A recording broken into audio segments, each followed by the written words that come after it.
معجزہ اور کرامت میں فرق۔ معجزہ کسی بھی نبی کے ہاتھ پہ خلاف عادت چیز ظاہر ہو جائے تو اسے معجزہ کہتے ہیں، اور کسی ولی کے ہاتھ پہ خلاف عادت چیز ظاہر ہو جائے تو اسے کرامت کہا جاتا ہے۔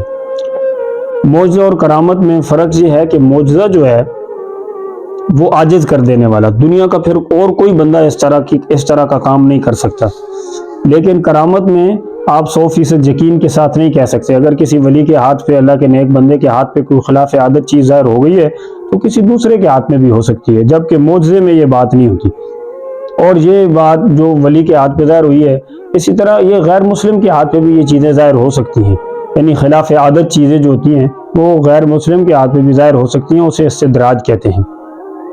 لیکن اب جو ہے کرامت ہے، یعنی اللہ کے نیک بندوں کے ہاتھوں کے اوپر ان کے خلاف عادت چیزیں، خلاف واقعہ کوئی چیز ایسی ظاہر ہو جائے جو عام روٹین سے ہٹ کر ہوتی ہیں، تو اس سے یہ نہیں ہوتا کہ اللہ کی قدرت کو پھر ہاتھ ڈالنا شروع ہو جائے۔ جیسے اب بعض اوقات یہ بیان کیا جاتا ہے کہ جی غوث پاک کی خدمت میں چاند آ گیا تھا، یہ آپ سن لیں۔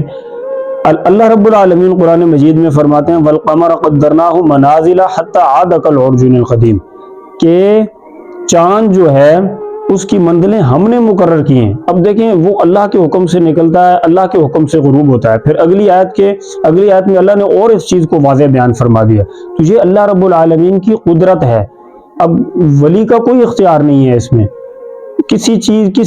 اللہ کے قدرت میں ولی کا کوئی بھی اختیار نہیں ہوتا۔ ولی تو خود اللہ رب العالمین کا محتاج ہوتا ہے۔ بعض اوقات یہ کہہ دیا جاتا ہے کہ جی وہ غوث پاک کا دھوبی تھا، بعض اوقات کہتے ہیں جی وہ جہنم میں چلا گیا۔ یہ آپ سن لیں کہ پھر اس نے غوث پاک، اس کی والدہ چلی گئی تو غوث پاک نے کہا ہمارے مجلس میں آتا تھا، ہمارا شاگرد تھا، یہ وہ، تو جاؤ ہم اللہ سے بات کر لیں گے۔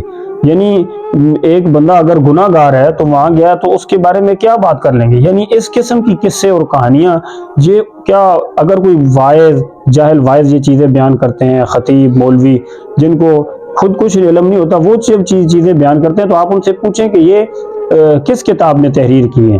کیا انہوں نے خود اپنی تعلیمات میں یہ باتیں شامل کی ہیں؟ اپنی کسی کتاب میں انہوں نے لکھا؟ ان کی ایک بہت مشہور کتاب ہے غنیۃ الطالبین، اس میں اس قسم کی کوئی بھی قصے کہانیاں، وہ اس قصے کہانیوں سے پاک ہے۔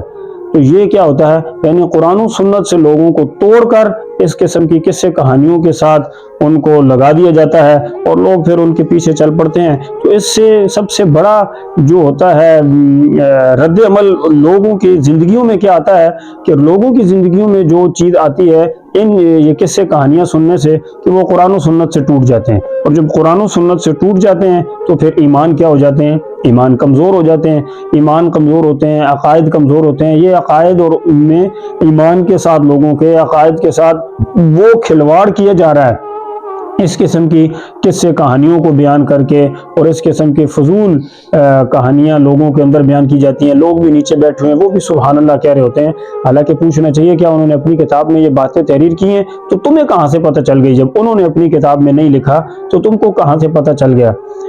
تو یہ جتنی بھی چیزیں ہیں، یہ قصے ہیں، کہانیاں ہیں، سب جھوٹ پر مبنی، یہ کرامت نہیں ہوتی۔ یہ صرف ان بزرگوں کے ذمے آج کل کے ان جہلاء نے یہ چیزیں لگا دی ہیں۔ تو ضرورت جس بات کی ہے وہ یہی ہے کہ آدمی قرآن و سنت کے ساتھ اپنا تعلق جوڑے۔ جتنا قرآن و سنت کے ساتھ ہم جڑیں گے، اتنا ہمارا اللہ سے اور اللہ کے رسول صلی اللہ علیہ وسلم سے تعلق مضبوط ہوگا۔